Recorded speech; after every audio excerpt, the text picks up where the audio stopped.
I recently learned about an app called Peardeck. And what Peardeck does is it allows you to build or if you already have some slides in a Google presentation, it allows you to make those slides interactive.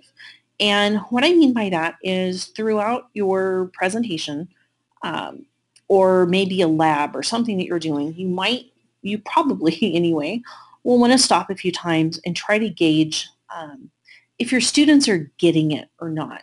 And Pear Deck has several different question types that allow either for open-ended response or maybe just kind of gauging how you feel about a certain topic. Clickers were kind of the big thing 7, 8 years ago, and those have kind of gone by the wayside. In fact, I know of a school in Nebraska that is selling them for like $1 a piece because they don't want to throw them in the trash, but they don't want to rip anybody off either. And it's just not something that is really used a whole lot anymore, especially now that most students have cell phones and a lot of students have access to Chromebooks and to different technology. So this is really a very, very good option because it just allows for so many more different item types. So what I'm going to do is I'm just going to walk you through kind of what you're looking at here. And before I go any further, I just want to let you know this is not, the version of this I'm going to show you is not the free version. I just did a 30-day free trial yesterday. And I've already talked to a couple teachers who are really interested in this. And the price for it, if you paid month by month, is around, I think it's like $11.50 a month. And if you paid a year at a time, you would be billed once a year, and it averages out to about $8 a month. And I know a couple people are already talking to their department head to see if there's something that maybe they can buy this for the few teachers that are interested in using it. So just something to think about there. Anyway, basically what you're looking at is a screen that gives, if you were in my class and if this was the Pear Deck I was using, I would have you go to peardeck.com/join, and students would enter then this little short 5-letter code here. And I'm already logged in, and you can see my name is over here, and it says I've joined.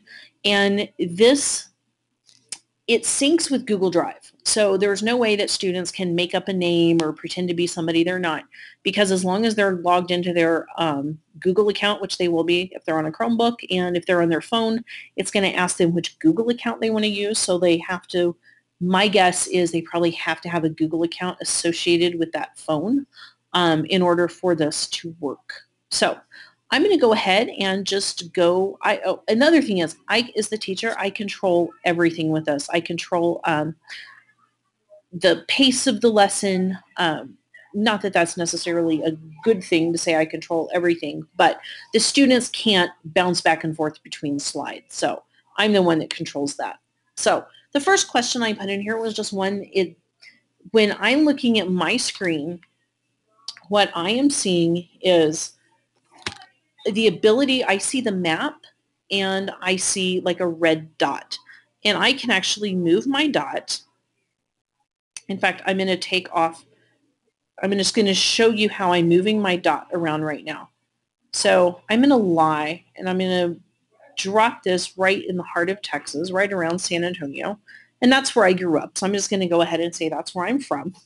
And you, again, as the teacher, you can control how long you give the students to answer. So if you only give them, a minute or 2 minutes or whatever, you can lock their responses, and you can prevent them from seeing each other's responses until after everybody's done.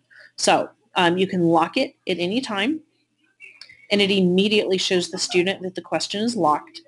And you could just decide if you want them to see what the other students are saying when they're answering. You can show the student responses, or you can keep it hidden and then lock the answers and then show the responses. However you want to do that. You have lots of options with this. So anyway, that's just kind of one of those questions where you can drag a dot around the screen.